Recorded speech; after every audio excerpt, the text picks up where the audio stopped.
eu vivi o outro lado da cultura do cancelamento.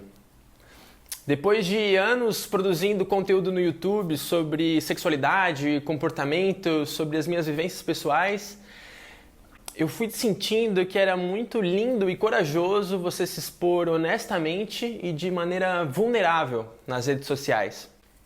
E aí em 2018 eu resolvi fazer um vídeo sobre a pressão que a gente sente para ser o que os outros querem que a gente seja. Essa era a minha ideia, de gerar esse tipo de discussão. Mas na prática foi um fracasso. Eu errei nas palavras, eu ofendi as pessoas e eu tratei de maneira muito equivocada temas tão sérios como saúde mental, vigorexia. Eu não era um criminoso, mas eu tinha falado besteira.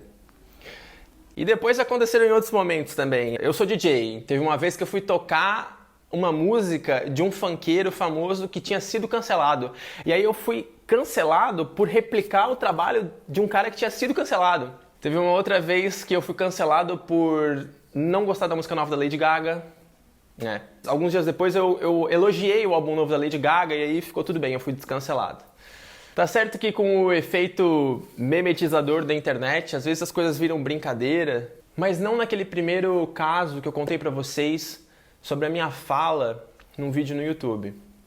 Depois de milhares de comentários e dislikes, eu tinha medo que o meu futuro profissional tivesse sido arruinado, porque eu tinha sido cancelado pela cultura do cancelamento.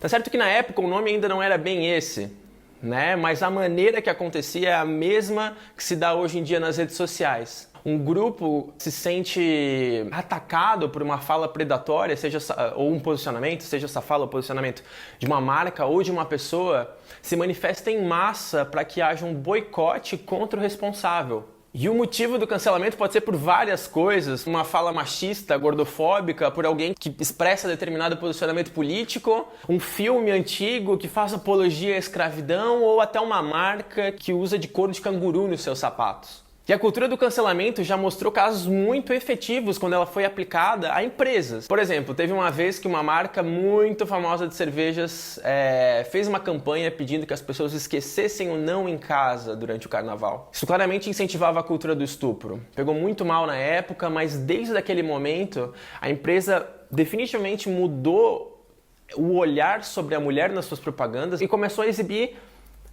novos corpos, diferentes sexualidades nas suas propagandas, fizeram até campanhas pela diversidade, por respeito e, pasmem, até sobre feminismo. Teve um outro caso também de uma marca de produtos de higiene mundialmente famosa que mostrava numa das suas propagandas uma mulher preta se transformando em branca depois de usar um dos sabonetes da marca.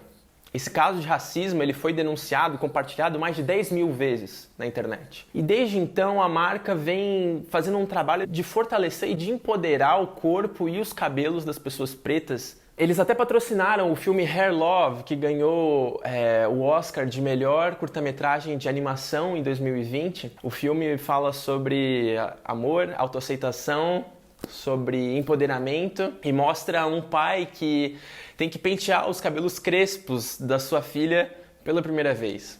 E esses casos me mostraram o que há de melhor dentro da cultura do cancelamento. É uma maneira de você empoderar grupos vulneráveis e oprimidos contra injustiças sociais, de você transformar marcas e as suas políticas. A cultura do cancelamento fez pressão em judiciários para que fossem punidos casos de violência sexual, como com o movimento Me Too, em que artistas mulheres denunciavam que também tinham sido vítimas de abuso sexual dentro da indústria do entretenimento. Gente, segundo o The New York Times, foram mais de 200 homens poderosos que perderam os seus espaços de trabalho e 43% desses postos de trabalho foram substituídos por mulheres. Mas eu tô aqui para falar sobre o outro lado da cultura do cancelamento. E quando a gente cancela pessoas? Pessoas que são canceladas, mas que continuam existindo? Na internet existe esse mito das fadas sensatas, né? Pessoas que nunca erram. Também ficou muito popular aquele movimento Ninguém Solta a Mão de Ninguém, um ato muito lindo de união, de resistência. Mas e quando o outro erra? Quando a outra decepciona?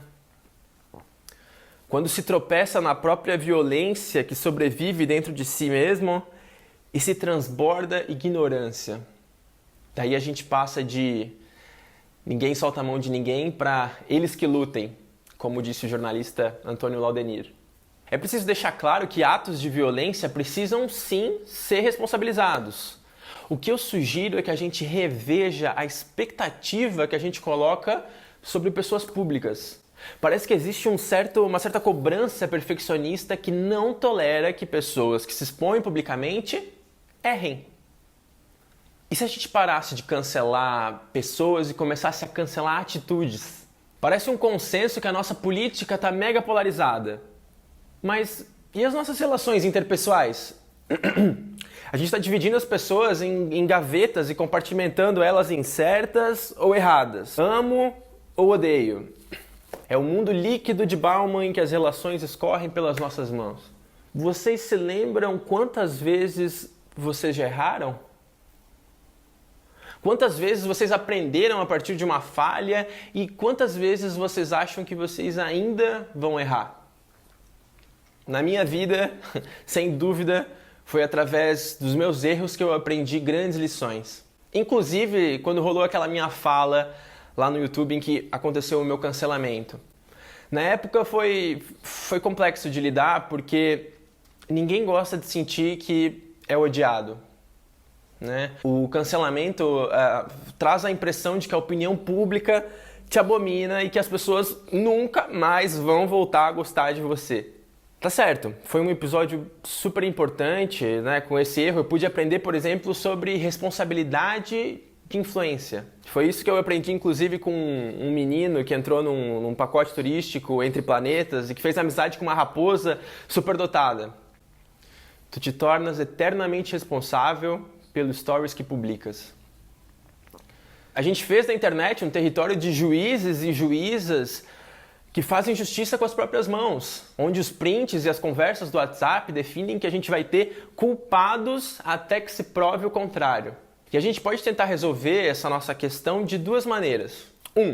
Linchamento virtual. A psicologia até vai definir isso através do senso de pertencimento com uma comunidade, né? Tá todo mundo comentando, então eu vou comentar também, mesmo que seja através do ódio. Ou a gente pode exercitar a nossa capacidade de resolver conflitos, exercitar a nossa capacidade de discordar uns dos outros.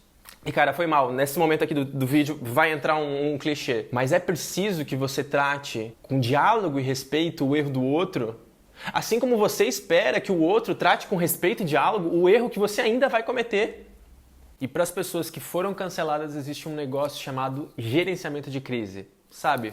Então, eu não sabia. Tanto que quando aconteceu comigo, a minha reação foi deletar o vídeo, depois eu fingi que nada tinha acontecido e depois eu nunca mais voltei a fazer vídeo pro YouTube. Sendo que a solução era simples. É só baixar a guarda, entender onde que você está equivocado, peça desculpas honestamente pelo erro que você cometeu e mais, proponha alternativas reparadoras pelo ato que você cometeu.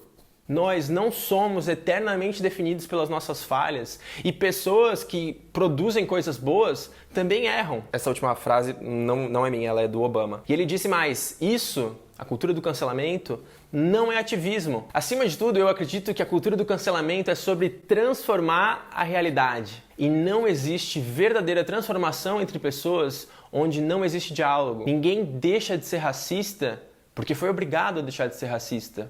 Ninguém deixa de ser homofóbico porque a lei proíbe a homofobia. Os atos podem até ser inibidos, mas a ideologia preconceituosa permanece ali, submersa, quieta, esperando a hora de ser colocada para fora. Não existe transformação onde não existe diálogo.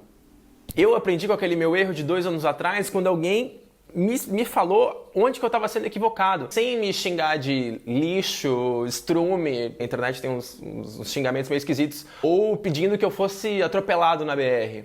Todos esses comentários eles eram sobre ódio, mágoa e sem qualquer possibilidade de transformação.